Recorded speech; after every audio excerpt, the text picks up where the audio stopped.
राम राम। आज के इस वीडियो में हम श्रीमद् भगवद गीता के अध्याय 4 ज्ञान कर्म संन्यास योग का श्लोक 18 संस्कृत उच्चारण और हिंदी अर्थ सहित सीखेंगे। पहला चरण क म के ऊपर आधा र है, उसको क के साथ पढ़ेंगे कर, म में अ मिक्स करेंगे कर मण्य ण्य, आधा अण है तो उसको पढ़ेंगे ण्य, और य में अ मिक्स कर दिया कर्मण्य। आगे क पूरा म के ऊपर आधा रह है कर्म, म में अ मिक्स क्या है कर्म, य पूरा य में अ की मात्रा है तो विसर्ग को पढ़ेंगे ह, यह, प के साथ आधा श पश ये। पहला चरण फिर से कर्मण्य कर्म यह पश ये। दूसरा चरण देखेंगे द में अ मिक्स करेंगे द क, म के ऊपर वही आधा र तो क के साथ पढ़ेंगे कर, और म की साणी कर्मणि द कर्मणि च में अ मिक्स किया, क पूरा म के ऊपर आधा र कर, म में अ मिक्स किया कर्म, य पूरा य में अ की मात्रा तो अपने को इसको ऐसे करना है य अ जोड़ेंगे और अ की मात्रा इसलिए विसर्ग को पढ़ेंगे ह यह। दूसरा चरण फिर से द कर्मणि च कर्म यह। पहला और दूसरा चरण साथ में कर्मण्य कर्म यह पश्ये, द कर्मणि च कर्म यह। तीसरा चरण देखेंगे स में अ मिक्स करेंगे स, फिर बू के बाद में जो मात्रा के अंदर द है वो है आधा, तो बू के साथ आधा द बुद्ध, और ध से धनुष पर ई की मात्रा धी, बुद्धि माँ के साथ आधा न बुद्धिमान, म में अ मिक्स करेंगे मनुष्य, आधे षटकोण तक मनुष्य येषु। तीसरा चरण फिर से सबुद्धिमान मनुष्येषु। चौथा चरण देखेंगे अब स पूरा है, स में अ मिक्स करेंगे स, यू के साथ आधा का युक्त, त में अ मिक्स करेंगे युक्त, त में अ की मात्रा तो विसर्ग को पढ़ेंगे ह, स युक्त क्री, क आधा है और री की मात्रा के आर आए, क्री के साथ आधा त और आधा स भी पढ़ेंगे क्योंकि ये शब्द ऐसे बोलने में ज्यादा इजी पड़ेगा आपको। कृत्स कृत्स, और फिर न पूरा न में मिक्स कर दीजिए कृत्स न, क म के ऊपर आधा रख कर म में मिक्स किया कर म क्री, वापस वही जो कृत्स में पढ़ा था वही क्री है, क आधा और री की मात्रा के आर आए और क्री के साथ आधा त कृत।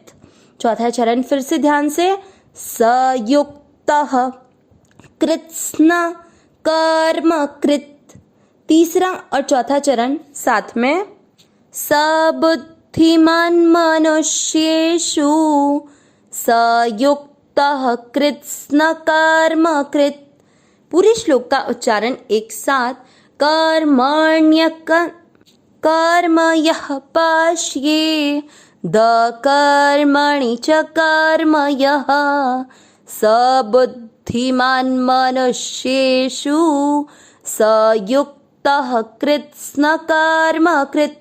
एक बार फिर से कर्मण्य कर्म यः पश्ये, द कर्मणि च कर्म यः सबुद्धिमान मनुष्येषु सयुक्तः कृत्स्न कर्म कृत। श्लोक का अर्थ देखेंगे। इससे पिछले श्लोक में भगवान ने अर्जुन को बोला कि कर्मों को तत्व से जानना जरूरी है। कर्म को अंतःकरण के भावों के अनुसार 3 विभाग में भगवान ने बांटा, कर्म, अकर्म और विकर्म। अगर शास्त्र विहित कार्य सकाम भाव से किए जाएं तो वो कर्म है, अगर फल की इच्छा ममता और आसक्ति का त्याग करके कर्म किए जाएं तो वो अकर्म है, और अगर निषिद्ध कर्म किए जाएं या फिर शास्त्र विहित कर्म को भी दूसरों को दुख पहुंचाने के लिए या उसका अहित करने के लिए किया जाए तो वो विकर्म है। इस तरह इन कर्मों को तत्व से जानने की प्रेरणा भगवान ने पिछले श्लोक में अर्जुन को दी। आज के श्लोक में भगवान उनकी प्रशंसा करेंगे जो सच में कर्मों को तत्व से जानते हैं। देखते हैं श्लोक का कर्मण्य कर्मण्य कर्म। अब इसमें 2 शब्द बन रहे हैं, कर्मणि यानी कर्मों में, और कर्मण्य य में मिक्स करते हुए कर्म, तो य में मिक्स करते हुए क्या शब्द बन गया? अकर्म। तो कर्म अकर्म दोनों शब्द आ गए इसमें। कर्मण्य कर्म, यह जो पश्ये और द जो पूरा था ना उसका पश्येत, तो इधर आ जाएगा पश्येत यानी देखता है। तो जो कर्म में अकर्म देखता है। आगे द में मिक्स किया था दूसरे चरण में, तो द कर्मणि, द तो द का आधा था तो पश्येत के साथ आ गया और आ जाएगा इधर, तो क्या बना? अकर्मणि।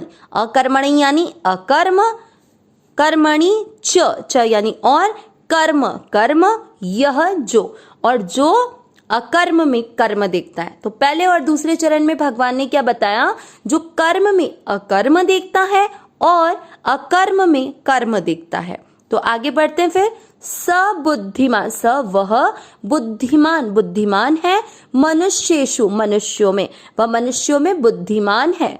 आगे सयुक्त, सयुक्त युक्त यानी यो वह योगी है, और सयुक्त कृत्स्न, कृत्स्न कर्मकृत, कृत्स्न यानी संपूर्ण कर्मकृत, वो संपूर्ण कर्मों को करने वाला है, मतलब उसका कार्य करना कृतकृत्य है। वो कृत्स्न यानी संपूर्ण, कर्म यानी कर्म, कृत यानी करने वाला, वो संपूर्ण कर्मों को करने वाला, सब मनुष्यों में बुद्धिमान और योगी है। तो पूरा श्लोक का अर्थ क्या निकला कि जो कर्म में अकर्म और अकर्म में कर्म देखता है वह बुद्धिमान है, वह योगी है, और वही वास्तविकता में संपूर्ण कर्मों को करने वाला है, मतलब वह कृतकृत्य है। अब यहाँ पर दो चीज है कि जो कर्म में अकर्म देखता है और अकर्म में कर्म देखता है, तो ये चीज क्या कहना चाह रहे हैं भगवान, इसको थोड़ा डिटेल में समझेंगे। अब कर्म में अकर्म करने का मतलब हुआ कि आप चाहे कर्म कर रहे हो चाहे आप कर्म नहीं कर रहे हो, मतलब कोई कर्म में आप प्रवृत्त हो रहे हो चाहे उसमें निवृत्त हो रहे हो, मतलब नहीं कर रहे हो, तो उन दोनों परिस्थिति में ही आपको निर्लिप्त रहना है, मतलब उनसे संबंध विच्छेद करके रहना है, उसमें किसी भी प्रकार की फल की इच्छा कामना नहीं रखनी है, निष्काम भाव से कर्म करना है। वो हो गया कर्म में अकर्म। और अकर्म में कर्म करने का मतलब हुआ कि पहले क्या शब्द है? अकर्म। अकर्म मतलब कि आपको निर्लिप्त रहते हुए कर्म करना है चाहे नहीं करना है, मतलब पहली परिस्थिति क्या है कि आपको निर्लिप्त रहना है, आपको अपने लिए कुछ भी नहीं करना है, आप चाहे कर्म करो चाहे ना करो, उन दोनों परिस्थिति में आपको निष्काम भाव रखना है, केवल दूसरों के हित के लिए ही कर्म करना है। अविनाशी सहज सुख राशि, हे नाथ हे मेरे नाथ, मैं आपको भूलूं नहीं। नारायण नारायण नारायण नारायण।